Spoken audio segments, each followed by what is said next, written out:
The low hum of conversation, punctuated by the clinking of glasses, filled the dimly lit bar. Cigarette smoke hung heavy in the air, a hazy veil obscuring the faces in the booths. Two men sat tucked away in a corner, their voices low and conspiratorial. One, with a slick-back hairstyle and a loose tie, swirled the ice in his whiskey, a smug grin playing on his lips. "Hey, Brother Shen, how are you and Zhou Chuli doing?" he asked, his tone laced with a knowing amusement. The other man, Brother Shen, chuckled, a sound that held a hint of triumph. He took a slow drag of his cigarette, the ember glowing like a predatory eye in the dim light. "Didn't we bet last time that it would be done in 3 days?" he exhaled, a plume of smoke curling upwards. "It didn't take 3 days, just a few hours." He tapped his cigarette against the ashtray, a small, self-satisfied smile tugging at the corner of his mouth. The first man let out a low whistle. "Impressive, Brother Shen. Impressive. I thought that icy beauty would be a tough nut to crack. Guess I underestimated you." He reached into his pocket, pulling out a wad of cash. "Looks like you win this round."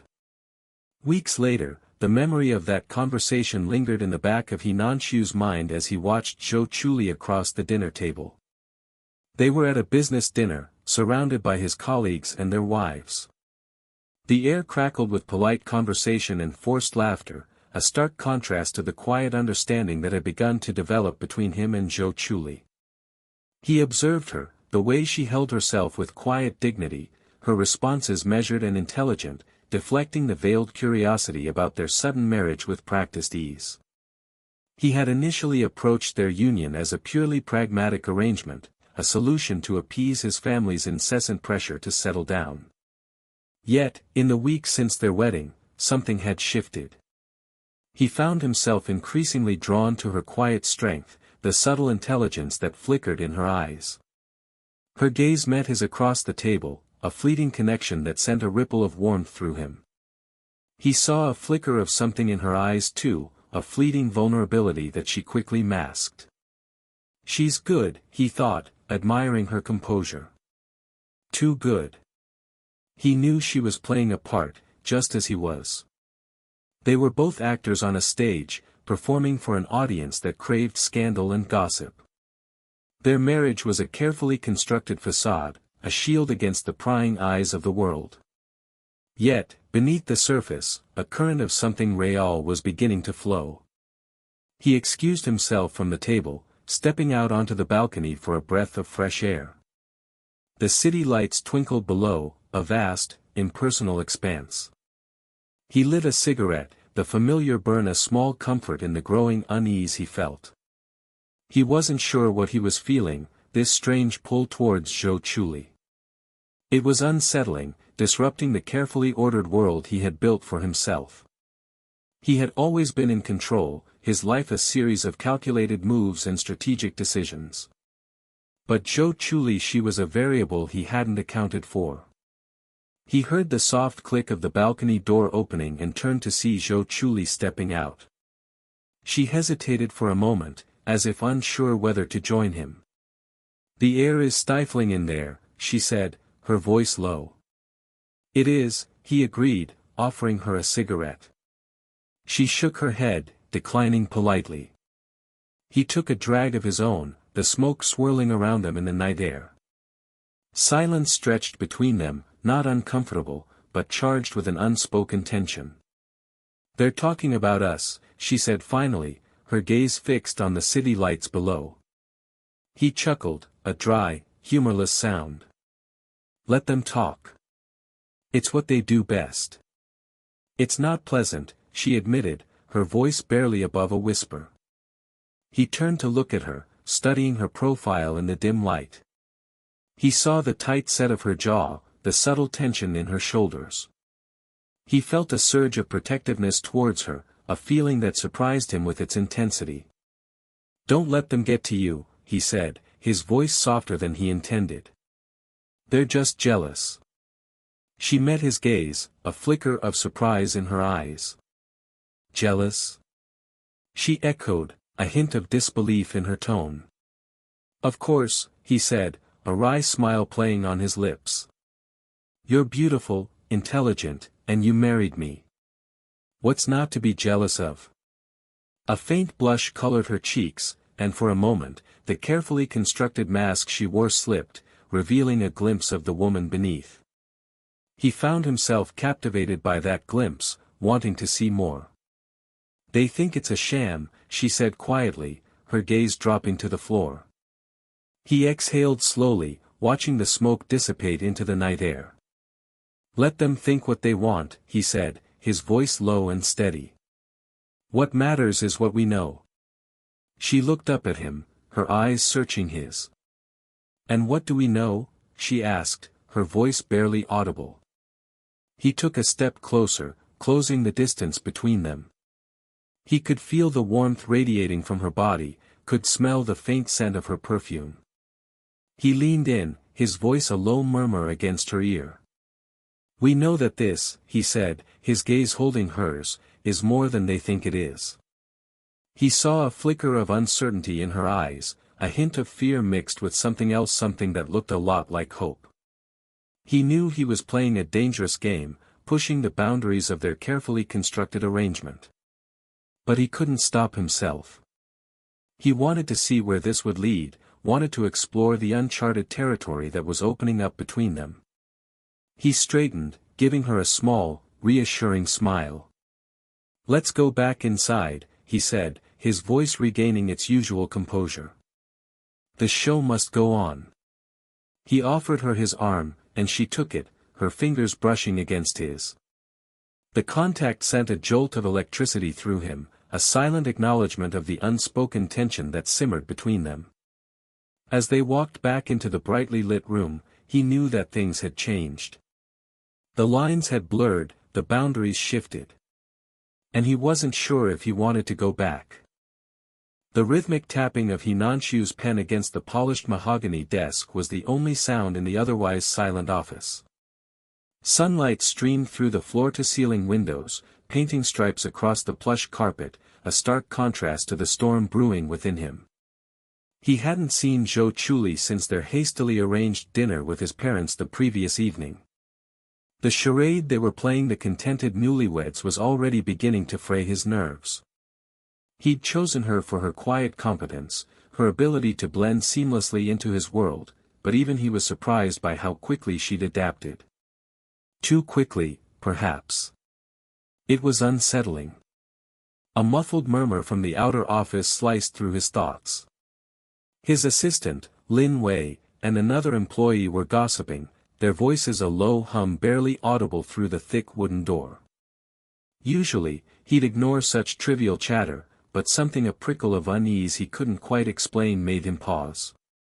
He swiveled his chair, the leather creaking softly, and leaned back, his gaze drifting towards the cityscape sprawled beneath him. He could almost taste the power, the control he wielded in this realm of steel and glass, yet the phantom touch of Zhou Chuli's hand during dinner lingered, a subtle disruption to his carefully constructed world. "Boss assistant Zhou," broke up with CC, Lin Wei's voice, sharper now, pierced the quiet. Hinanshu frowned. "CC, Chen Kong." The artist Zhou Chuli had been dating, the one she'd claimed was the reason she hadn't considered marriage before. He hadn't given it much thought at the time, but now, the information felt relevant. He straightened, a faint flicker of something akin to curiosity, or perhaps annoyance, sparking in his chest. He told himself it was simply a matter of ensuring the smooth continuation of their arrangement. Any emotional upheaval on her part could jeopardize his carefully laid plans. The conversation outside shifted. The Zhongnan project was mentioned, jolting Hinanshu back to the present. The project. The one he'd been poring over for months, the one that threatened to consume him entirely. He felt the familiar tightness in his chest, the pressure that came with carrying the weight of his family's legacy. He wasn't just Hinanshu, the man, he was Hinanshu, the heir, the CEO, the embodiment of his family's success. "Guys, what's the issue with the project in the new district?" There was a problem with the connection. Please review the quotation and cooperation plan. Lin Wei's voice was laced with urgency. This project is in cooperation with the Jingzhou government. The boss takes it very seriously. He Nanshu's jaw tightened. The Jingzhou project was crucial, a cornerstone of his expansion strategy. Any delay, any complication, could cost him dearly. He stood abruptly, the sudden movement causing his chair to roll back with a soft thud. He strode towards the door, the conversation outside ceasing the moment he appeared. Lin Wei, her face pale, held a sheaf of documents, her eyes wide with a mixture of fear and apology. "Mr. He," she stammered, extending the papers towards him. "There seems to be a discrepancy in the," he cut her off, taking the documents with a curt nod. His gaze scanned the pages, his mind already dissecting the problem, formulating solutions. The Jingzhou government. They were notoriously meticulous, demanding. He'd known this going in, yet the sudden complication felt like a personal affront. He could feel the weight of expectation pressing down on him, the silent demand for perfection that had haunted him since childhood. He glanced at Lin Wei, his expression unreadable. "Schedule a meeting with the Jingzhou representatives for tomorrow morning. And have Zhou Chuli join us." The words hung in the air, a subtle shift in the dynamics of the office.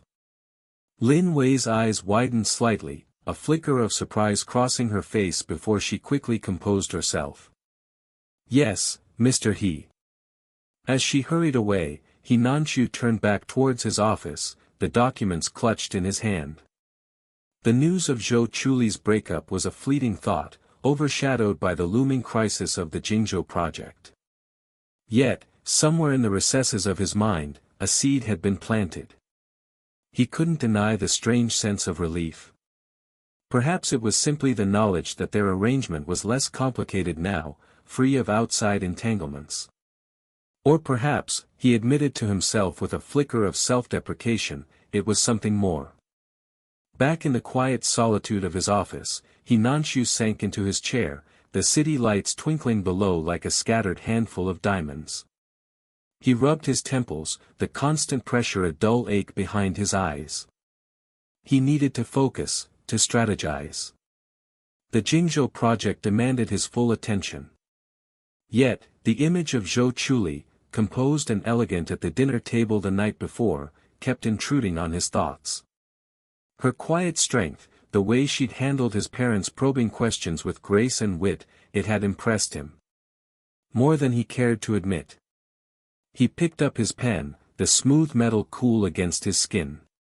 He needed clarity, a plan. He needed to separate the personal from the professional, the charade from whatever this was becoming. He told himself it was merely a matter of maintaining control, of ensuring the success of his plans. But even as he repeated these words to himself, a small, persistent voice whispered in the back of his mind, questioning the very foundation of his carefully constructed world. The Zhongnan project was a battle he was prepared to fight, a challenge he relished.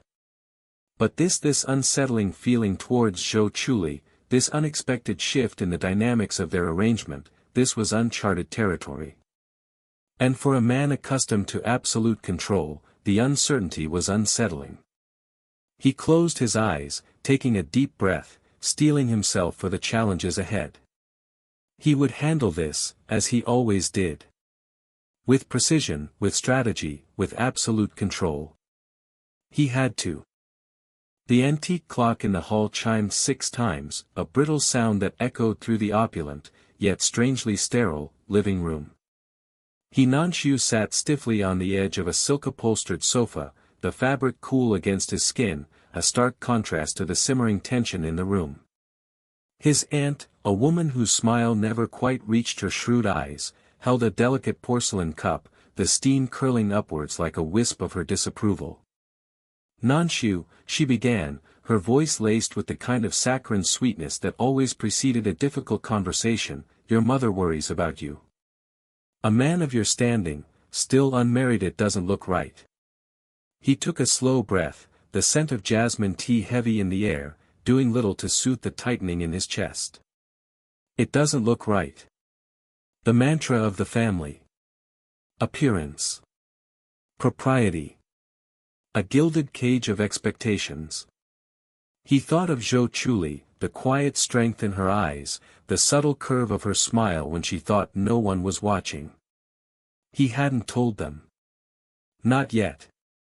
He imagined their faces, their horrified whispers. A contractual marriage? For convenience? A scandal? He pushed the image away. Aunt May, he replied, his voice carefully neutral, I've been busy with work. Work, work, work, his uncle, a man whose girth seemed to grow with every passing year, chuckled, a sound not unlike a rumbling landslide. A man needs a wife, Nanshu. Someone to take care of him, to bear his children, to carry on the family name.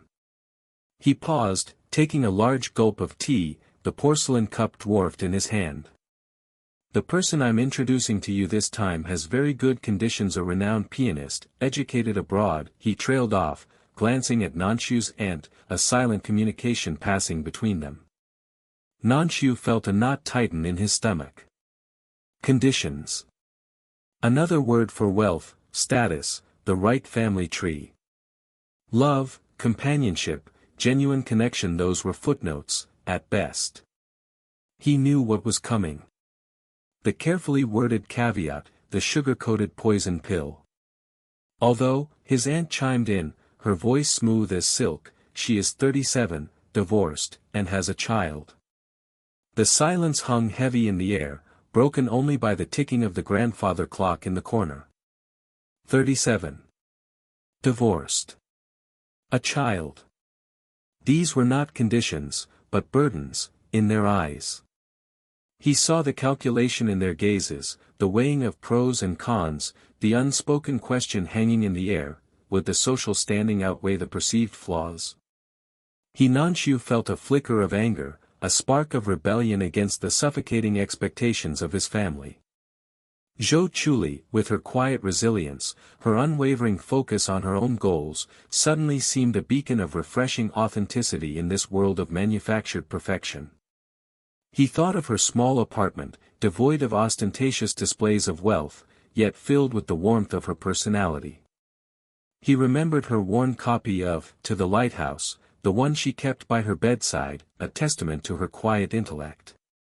These were the things that mattered, not the superficial markers of success that his family so prized. And what if I don't want to marry someone just for their conditions? He asked, his voice low but steady, the words hanging in the air like a challenge. His aunt's smile faltered, her eyes narrowing slightly. Nanshu, his uncle boomed, his voice laced with a hint of warning, you need to think about the family, about the business. A suitable wife can open doors, create alliances, I'm perfectly capable of opening my own doors, Nanshu retorted, his patience wearing thin. My work speaks for itself. He thought of his boss, the man who had taken him under his wing, who had taught him everything he knew. A man who valued loyalty and hard work above all else. A man who, in many ways, was more of a father to him than his own. Is husband more important or boss more important? His aunt pressed, her voice sharp, the pretense of sweetness gone. Nanshu met her gaze, his own eyes unwavering. I love my job, he stated, his voice firm. I want to spend my whole life working for him. It wasn't entirely true, of course. His life was changing, shifting, realigning itself around the unexpected presence of Zhou Chuli. But this was a truth they wouldn't understand, a truth he wasn't ready to reveal. His uncle scoffed. Loyalty is admirable, Nanshu, but blind devotion is foolish. A man needs a family of his own. He shook his head, his jowls wobbling, a picture of disappointed paternalism. Nanshu stood up, the silk of the sofa rustling beneath him. The jasmine tea, now cold, sat untouched on the table, a silent testament to the unbridgeable gap between his world and theirs. I appreciate your concern, he said, his voice controlled, but my personal life is my own. He turned to leave, the weight of their expectations pressing against him, yet a strange sense of liberation blossoming within him. He needed to see Zhou Chuli. He needed the grounding presence of her quiet strength, the reassurance of her steady gaze. He needed her. The realization hung in the air, unspoken, yet undeniable. He was starting to need her in a way that went far beyond the confines of their contract. The cool air of the elevator, a stark contrast to the humid Shanghai afternoon, kissed He Nanshu's face. He adjusted his tie, the silk a subtle whisper against his starched shirt. The conversation with Lu Wei, a colleague and longtime friend, echoed in his mind. Lu Wei's probing questions about his sudden marriage, his veiled curiosity about Zhou Chuli, left a lingering unease. He Nanshu had deflected, maintaining the facade of a perfectly normal, if somewhat unexpected, marriage. Family pressure, you know, he had offered, a practiced smile playing on his lips. Inwardly, however, a different narrative unfolded. He saw Zhou Chuli's face, framed by the soft glow of the bedside lamp in his apartment, a flicker of vulnerability in her eyes as she'd signed the marriage contract. He pushed the image away, the sudden rush of warmth unsettling. The elevator doors slid open, the polished marble floor of the executive level gleaming under the recessed lighting. He stepped out, the click of his Italian leather shoes resonating in the hushed corridor. As he turned towards his office, he caught sight of Mr. He emerging from the conference room, a faint smile playing on his lips. A sudden prickle of unease ran through He Nanshu. Mr. He had a reputation for being perceptive, for noticing details others missed. The elevator had stopped on the executive level only for them. Could it be that he had overheard the conversation with Lu Wei? The thought, though seemingly insignificant, lodged itself in his mind, a small seed of doubt. His normally unflappable composure wavered, a flicker of uncertainty in his eyes. He forced a neutral expression, schooling his features into the mask of calm efficiency that was his trademark. Mr. He greeted, his voice even and controlled. Good afternoon. Mr. He's smile widened slightly. Nanshu, good to see you. A productive meeting, I trust. He Nanshu met his gaze, searching for any hint of suspicion, any indication that his private life had become fodder for office gossip. He found nothing, only the usual polite professionalism that characterized Mr. He's demeanor. Yet, the doubt lingered, a subtle discord in the otherwise harmonious rhythm of the afternoon. Indeed, He Nanshu replied smoothly. We finalized the details of the Zhong'an project. The cooperation quotation is ready for your review. He subtly steered the conversation towards business, hoping to dispel any lingering curiosity Mr. He might harbor. Inside his office, the panoramic view of Shanghai's skyline offered little solace. The city, usually a symbol of his success and control, now felt oppressive. He sat at his desk, the rich mahogany cool beneath his fingertips. The conversation with Mr. He replayed in his mind, each word, each inflection dissected and analyzed. Had he imagined the subtle glint in Mr. He's eyes, the almost imperceptible pause before he'd spoken? He was being paranoid, he told himself, a consequence of the inherent secrecy surrounding his marriage to Zhou Chuli. The contract, the carefully constructed narrative, the constant vigilance, it was all taking a toll. He picked up the cooperation quotation, the crisp paper a welcome distraction. The details of the Zhong'an project filled his mind, the complex figures and strategic calculations a familiar comfort.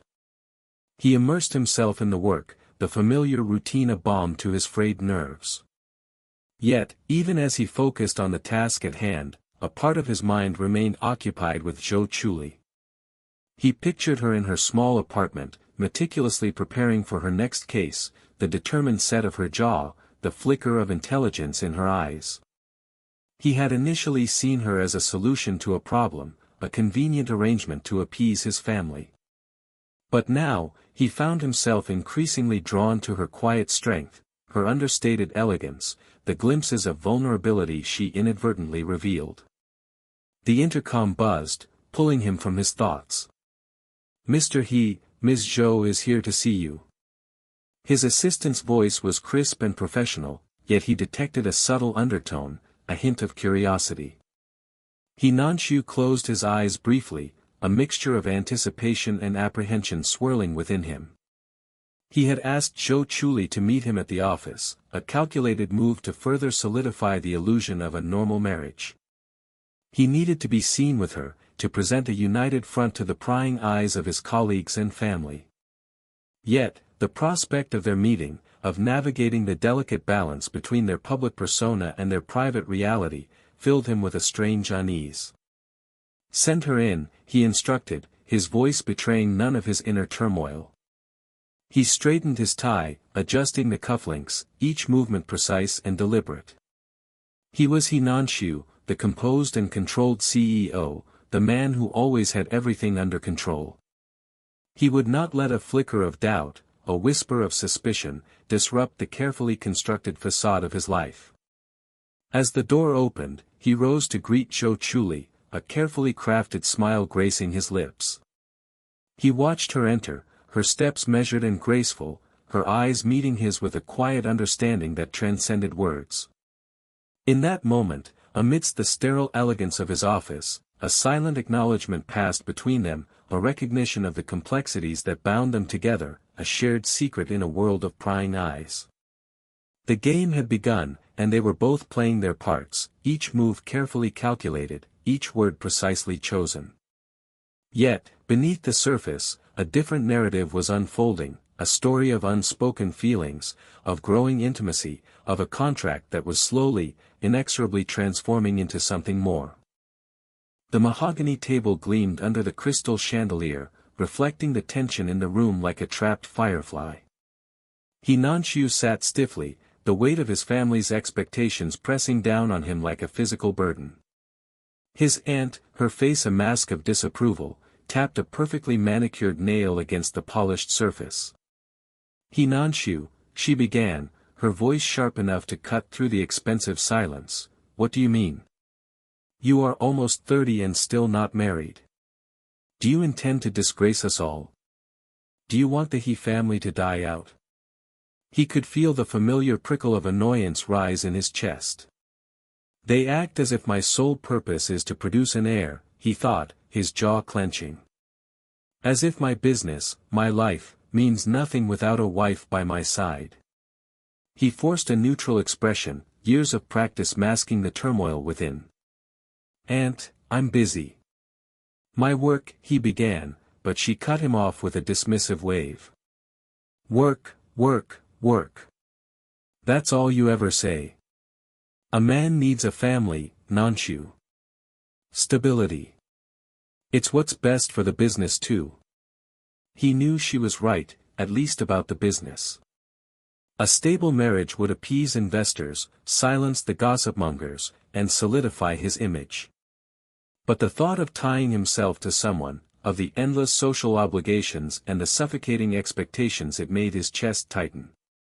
He excused himself, the pressure in the room becoming unbearable.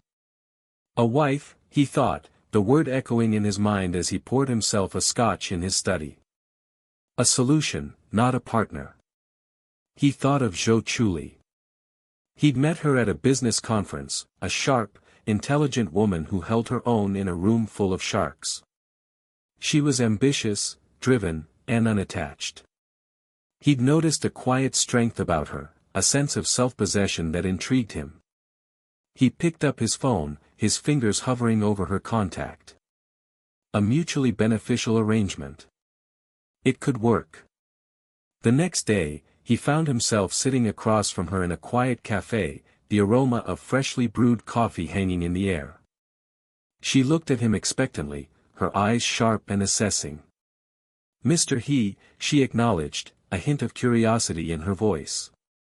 He took a breath, surprised by a flicker of nervousness. "This is business," he reminded himself. "Miss Zhou, I'll be frank. I need a wife." Her eyebrows rose slightly, but she remained composed. An interesting proposition, she said, her voice even. I assume you have a reason. He explained his family's pressure, the benefits a marriage would bring to his company, the stability it would project. He could see the wheels turning in her head, calculating, assessing. He saw a flicker of something in her eyes, a vulnerability he hadn't noticed before. She has her own reasons, he realized. We just take what we need, he continued, his voice softer than he intended. You and Methy all need a marriage that can handle the family. He saw a hint of understanding in her gaze. What do you propose? She asked, her voice low. He laid out the terms, a contractual agreement, clear and concise. Financial security, social standing, and the freedom to pursue her own ambitions. In return, she would play the role of his devoted wife. Try it with me, he said, the words hanging in the air between them. He watched her, his heart beating a little faster than usual. This is madness, he thought, a gamble. Over the next few days, they met several times, hammering out the details of their unusual arrangement. He found himself drawn to her quiet intelligence, the way she saw through the superficialities and focused on the core of the matter. She's not what I expected, he thought, a strange sense of anticipation building within him. He found himself revealing things he rarely shared, the weight of his family's legacy, his own anxieties about the future. She listened, her gaze steady and understanding. He saw in her a reflection of his own loneliness, a shared desire for something more than the gilded cage of their lives. One evening, sitting in his study, he watched her as she reviewed the contract, her brow furrowed in concentration. The light from the lamp cast shadows on her face, highlighting the delicate curve of her cheekbone. He felt a strange pull towards her, a sense of connection that surprised him. This isn't part of the plan, he realized, a flicker of unease mixing with a strange sense of excitement. She looked up, her eyes meeting his. It's acceptable, she said, a hint of hesitation in her voice. He nodded, his throat suddenly dry.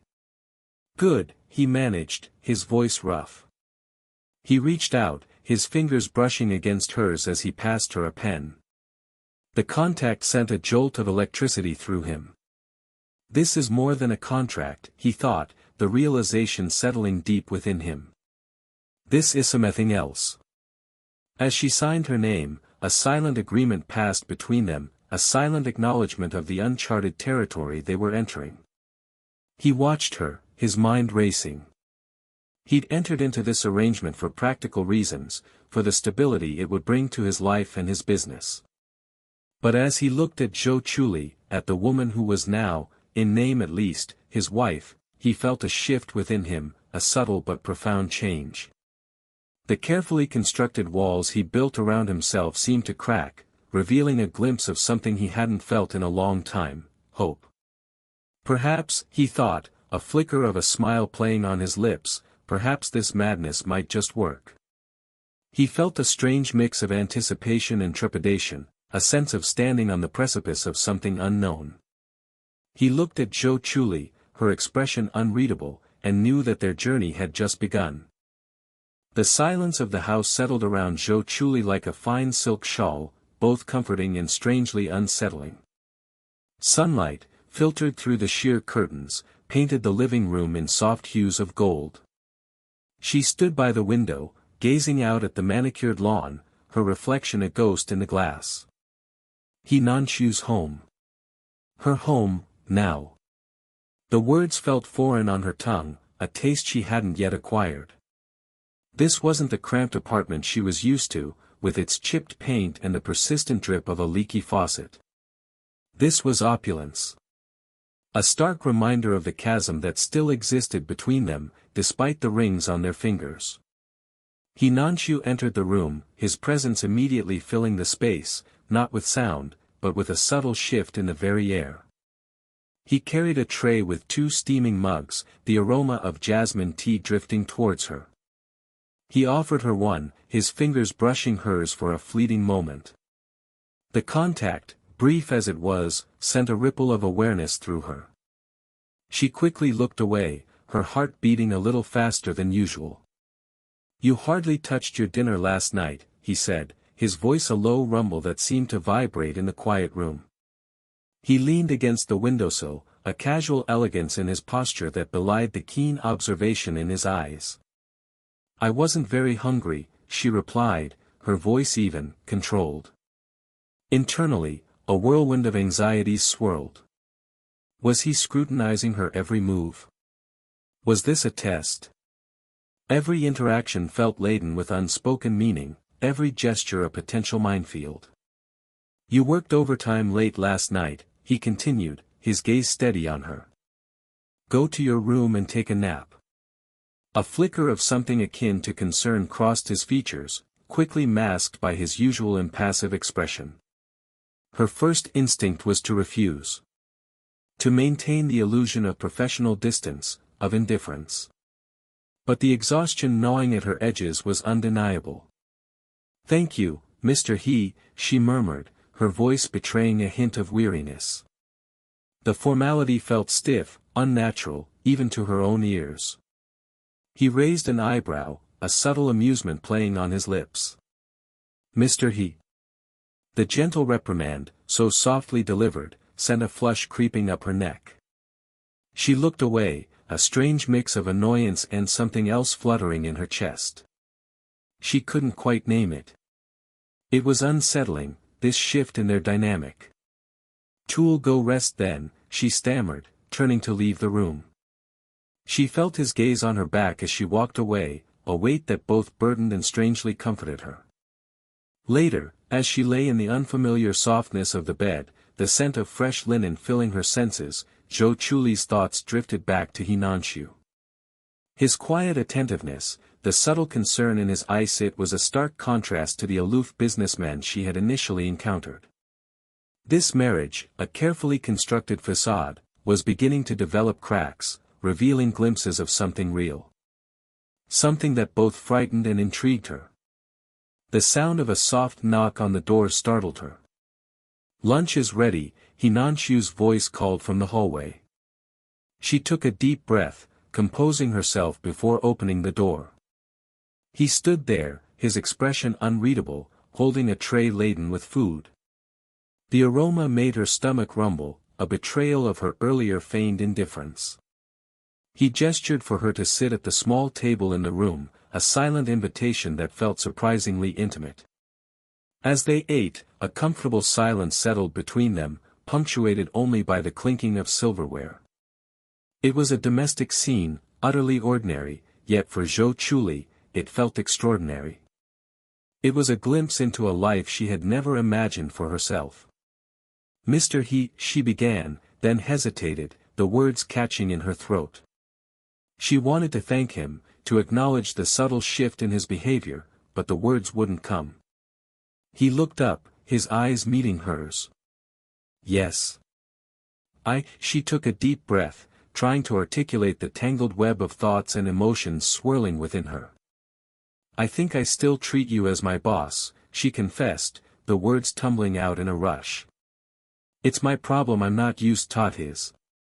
She gestured vaguely at the room, at the situation, at the unspoken understanding that hung in the air between them. Hinanshu's expression softened, a flicker of vulnerability in his eyes. He set down his chopsticks, his gaze steady on hers. "Maybe I am a husband not good enough," he said, his voice low and laced with a self-deprecating humor that surprised her. The admission, so unexpected, chipped away at the carefully constructed wall she had built around herself. A wave of warmth spread through her chest, a strange mix of relief and something else. Something that felt dangerously close to affection. She looked away, her heart pounding in her chest. This fragile truce they had established, this carefully constructed facadite was beginning to crumble, revealing the raw, uncharted territory of something real. And in that moment, Zhou Chuli realized, with a mixture of trepidation and a strange, burgeoning hope, that she wasn't sure she wanted to rebuild those walls. The muted hum of the city filtered through the panoramic windows of Hinanshu's office, a symphony of distant car horns and the rhythmic click-clack of heels on the pavement below. He stood, a silhouette against the steel and glass, his gaze fixed on the restless cityscape, a mirror of his own churning thoughts. Zhou Chuli's presence in his life, initially a carefully calculated move, had become a disruptive force, a constant thorn beneath the surface of his meticulously controlled existence. He'd anticipated scrutiny, of course. The business world thrived on speculation, and his sudden marriage, however unconventional, was prime fodder for gossip. But the subtle shift in his colleagues' demeanor, the veiled questions, the speculative glances exchanged when he entered a room, it was more than he'd bargained for. He rotated the heavy Mont Blanc pen between his fingers, the cool metal a stark contrast to the simmering unease within him. He wasn't accustomed to this sense of vulnerability, this exposure. Later that week, at a charity gala, he found himself cornered by Mr. Li, a jovial yet shrewd businessman known for his probing inquiries. "Nanshu, my boy," Li boomed, his hand clapping Nanshu's shoulder with a familiarity that bordered on intrusive, "your wife is a remarkable woman. Such poise, such grace." The seemingly innocuous compliment carried an undercurrent of something else, something that pricked at Hinanshu's defenses. "We're still adjusting," he replied, his voice carefully neutral. He felt Zhou Chuli's gaze across the room, a silent question in her eyes. The subtle clench in his jaw betrayed the tension he was trying to conceal. Adjusting. The word felt inadequate, a pale imitation of the complex dance they were performing, a delicate balancing act between public facade and private reality. Back at their shared albeit largely unoccupied apartment, the silence stretched between them, thick with unspoken words. Zhou Chuli stood by the window, her slender frame outlined against the city lights, a fragile silhouette. He watched her, the way her fingers traced the condensation on the glass, the slight tremor in her shoulders. He knew the rumors were affecting her too. He'd seen the flicker of hurt in her eyes when Mrs. Gao, his mother's close friend, had inquired about their whirlwind romance, with thinly veiled skepticism. "They're just curious," he said, his voice softer than he'd intended. The words hung in the air, inadequate and hollow. He crossed the room, the plush carpet muffling his footsteps, and stood beside her. The city lights reflected in her eyes, a mosaic of shimmering uncertainty. "It's unsettling," she admitted, her voice barely a whisper. He heard the tremor in her words, the vulnerability she so rarely allowed to surface. He wanted to reach out, to reassure her, but the ingrained habit of restraint held him back. He settled for a slight nod, a silent acknowledgement of her unease. He knew she valued her independence, her carefully constructed sense of self. He wouldn't encroach on that, not even with the best of intentions. Yet, the urge to protect her, to shield her from the prying eyes and whispered judgments, was growing stronger with each passing day. He was starting to realize that this carefully orchestrated arrangement was evolving into something unexpected. The unexpected arrived in the form of Zhou Chuli's ex-boyfriend, Jianyu, at a company dinner. He appeared as if conjured from Hinanshu's worst imaginings, a tangible manifestation of the whispers and doubts surrounding their marriage.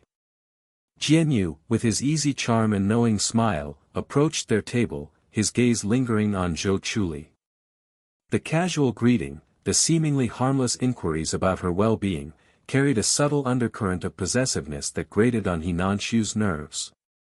He observed Zhou Chuli, the subtle tightening of her lips, the flicker of apprehension in her eyes. He felt a surge of protectiveness, a primal instinct to shield her from this unwelcome intrusion. He placed his hand over hers, a silent gesture of reassurance, a subtle declaration of ownership. The surprise in her eyes was quickly replaced by a flicker of something else, something that looked suspiciously like gratitude. "Jianyu," he said, his voice smooth and controlled, "Zhou Chuli is my wife." The words hung in the air, a clear demarcation, a line drawn in the sand. Jianyu's smile faltered, his eyes flickering between them, searching for a crack in their carefully constructed facade. He found none. Nanshu's grip on Zhou Chuli's hand tightened, a silent promise, a unspoken vow to weather the storm together. The air crackled with unspoken tension. This wasn't just a performance anymore. This was something real. The whispers intensified after the dinner, morphing into outright speculation. The pressure from his family to make a public announcement, to solidify their image as a happily married couple, became unbearable. He knew he couldn't keep up the charade any longer. The truth, however unconventional, needed to be revealed. He consulted with Zhou Chuli, laying out his plan, gauging her reaction. Her initial surprise gave way to a thoughtful silence, her gaze searching his, a mixture of apprehension and understanding. Perhaps she, too, was tired of the whispers, the veiled judgments, the constant need to perform.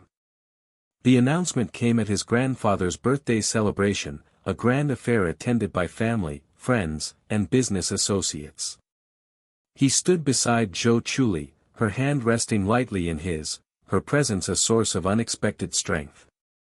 He spoke clearly, his voice resonating through the hushed ballroom, explaining the circumstances of their marriage, the initial contract, the evolving nature of their relationship. He spoke of respect, of admiration, of a growing bond that transcended the initial terms of their agreement. He looked at Zhou Chuli, her eyes shining with a mixture of nerves and a quiet strength he hadn't seen before.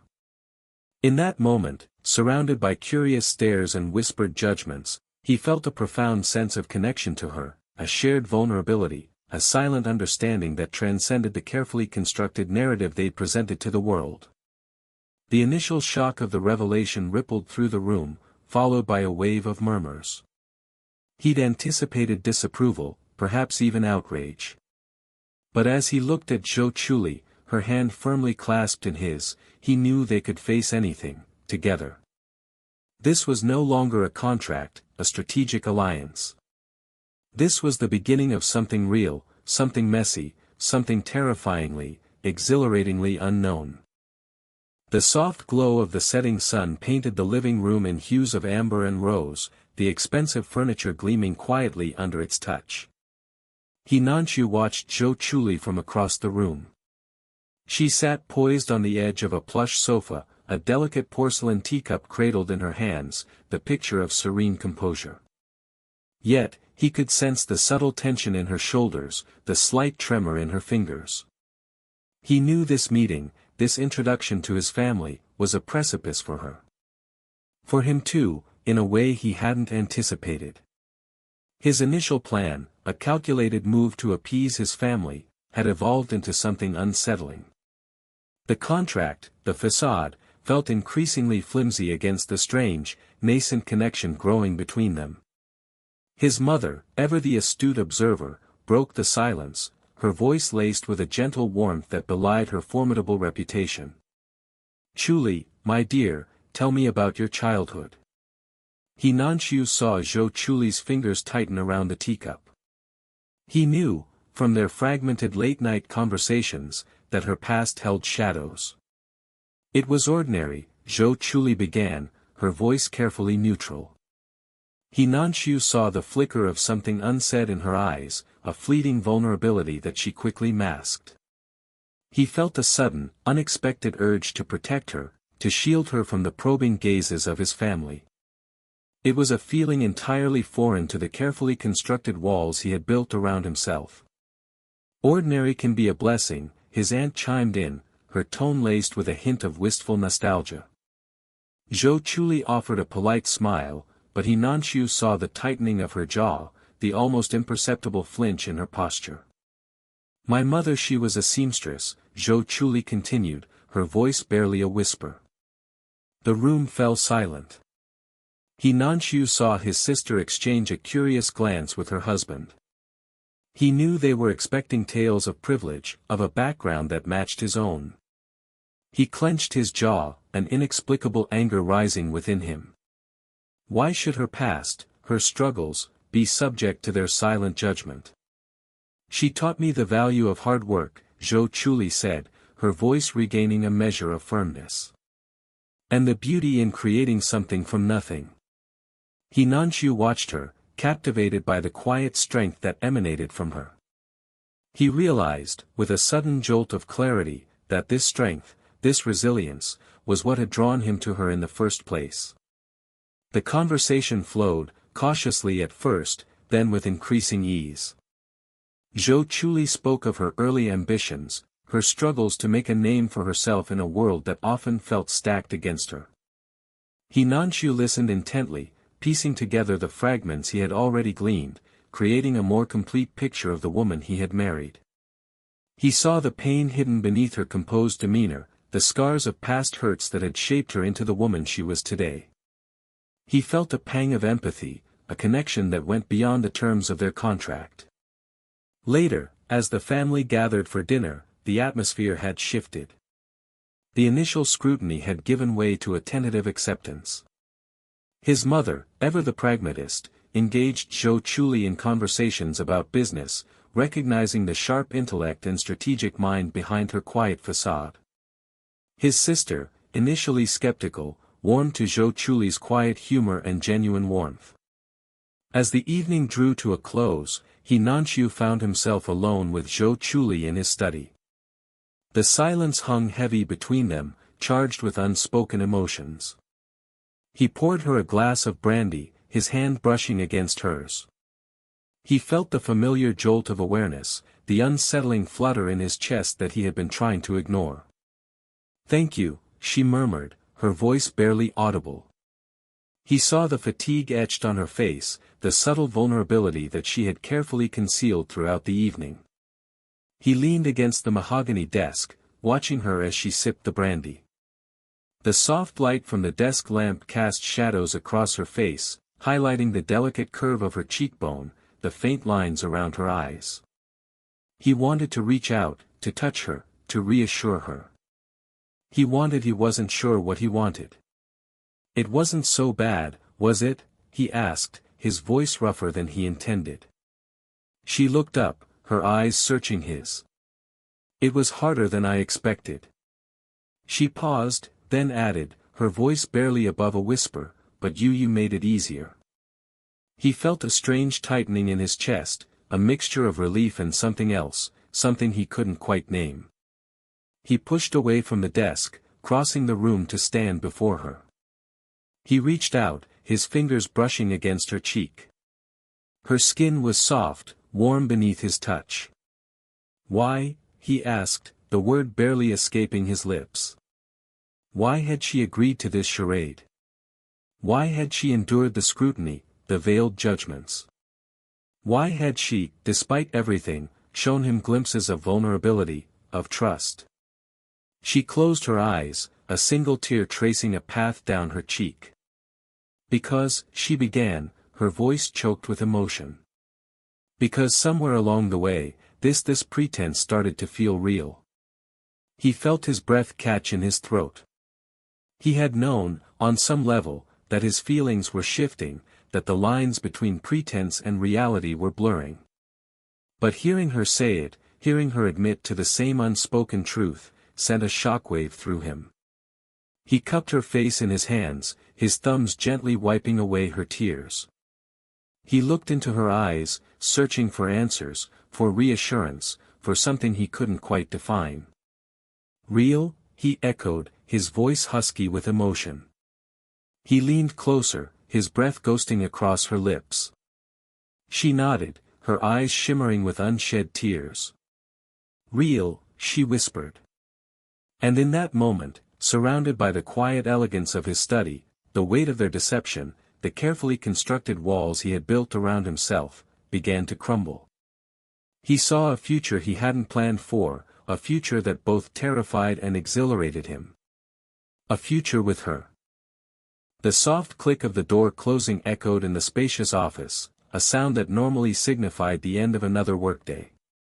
But tonight, the silence that followed felt different. Himanshu watched as Zhou Chuli turned, her hand still resting on the doorknob.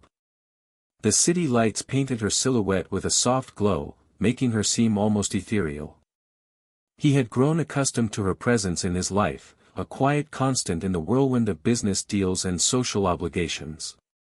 He remembered their first meeting, the calculated negotiation, the carefully worded contract.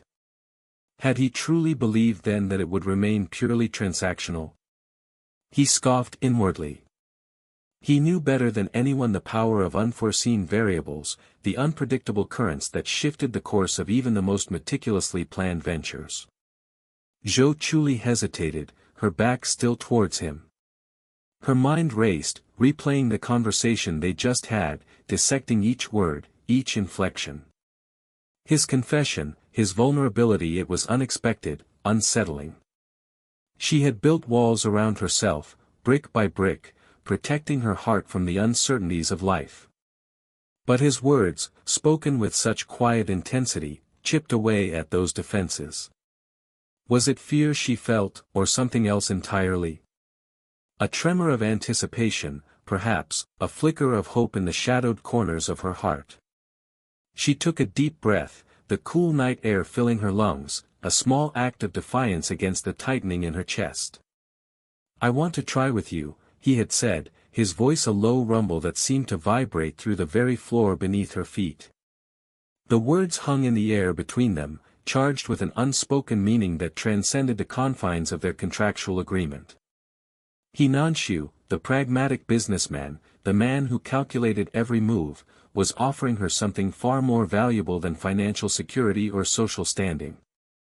He was offering her a chance, a possibility. She turned back to face him, the city lights reflecting in her eyes, making them shimmer with an emotion he couldn't quite decipher. "And what about your crush?" she asked, the words barely a whisper, yet carrying the weight of all her unspoken doubts and insecurities. Hinanshu's lips curved into a wry smile. "If my crush causes you trouble," he said, his voice laced with a hint of self-deprecation, "then I'll be more open and aboveboard." The admission, though light-hearted, held a sincerity that resonated with her. He was acknowledging her concerns, her fears, validating her place in his life, however tentatively defined. He saw a flash of something in her eyes, a flicker of vulnerability quickly masked, and a strange sense of satisfaction filled him. "I know the secret in your heart," she said, her voice gaining strength, a subtle shift in the dynamics between them. She was no longer the cautious observer, the passive recipient of his overtures. She was stepping forward, meeting him halfway, her gaze unwavering. He raised an eyebrow, intrigued. "And what secret is that?" he asked, his voice a soft murmur, encouraging her to continue. The silence stretched, filled only by the hum of the city outside. "You told me I should always be true to myself," she continued, her voice gaining a quiet intensity. "You told me I was worth it." Each word was a revelation, a testament to the subtle yet profound impact he had had on her. He hadn't simply offered her a contract, a transaction. He had seen something in her, something she herself had perhaps forgotten, and he had reminded her of her own value. "You seem to have reshaped my values," she finished, her voice laced with a mixture of wonder and apprehension. He had unknowingly chipped away at the carefully constructed walls she had built around herself, revealing the woman she had hidden away for so long. The woman who yearned for something more than just survival, more than just security. The woman who dared to hope. Hinanshu felt a strange tightening in his chest, a sensation he rarely experienced. It wasn't the familiar thrill of a successful business deal, the satisfaction of a well-executed plan. It was something deeper, more profound. He had entered into this arrangement with a clear objective, to appease his family, to maintain his public image. But somewhere along the way, the lines had blurred, the boundaries had shifted. He had started to see Zhou Chuli not as a contractual obligation, but as a woman of remarkable resilience, intelligence, and quiet strength. He had underestimated her, and in doing so, he had underestimated the potential for something real to blossom between them. He walked towards her, his steps measured, deliberate. The distance between them seemed to shrink with each stride, the air crackling with an unspoken tension. He stopped a few inches away, close enough to feel the warmth radiating from her skin, close enough to see the subtle rise and fall of her chest. He wanted to reach out, to touch her, to reassure her, but he hesitated. He knew that this was a fragile moment, a delicate balance that could easily be disrupted. He looked into her eyes, searching for answers to questions he hadn't yet fully formed. He saw a flicker of uncertainty, a trace of fear, but also a glimmer of hope, a spark of something that mirrored his own burgeoning feelings. He leaned in, his voice a low whisper, "Perhaps we can reshape them together." The city lights continued to paint the room in shades of silver and gold, casting long shadows that danced on the walls. The silence stretched, no longer empty, but filled with the weight of unspoken promises, the potential for a future neither of them could have foreseen. The click of the door handle, once a symbol of closure, now seemed to signify a new beginning.